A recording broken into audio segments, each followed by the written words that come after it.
This is an overview of the triangle trade. At this time, many economies were booming.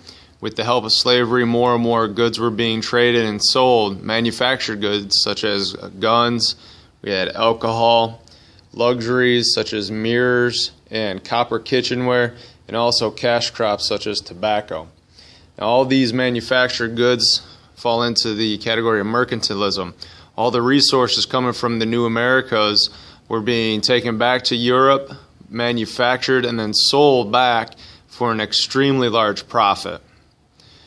Now, some of the biggest goods. Sugar was one of the largest goods, and this crude map drawing shows where a lot of these resources were being shipped off to, including fur and lumber from the north. We have slaves going back and forth, gunpowder even. So you might want to pause this video and make a chart of where the resources are and where they're going.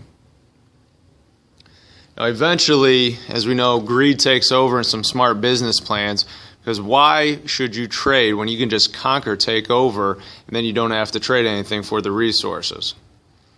So Europeans set up plantations where they had slaves working in the fields, and the Europeans sat back and just got rich off profits. And a lot of this led to scarce lands, especially in Africa. They didn't have any more resources. The Europeans were coming and taking them all. But as we know, the Native Americans were dying off, so the Europeans needed some slaves. So they ended up trading manufactured goods and buying Africans from chiefs for slavery. And what this resulted in was tearing apart families and tearing apart culture. And eventually, Europeans were just so greedy that they ended up just kidnapping Africans and enslaving them.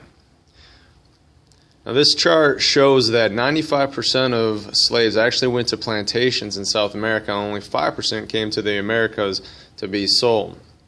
This process of shipping them over is what we refer to as the Middle Passage. During this time, about 15% of the slaves just died on the boats. It was very harsh conditions.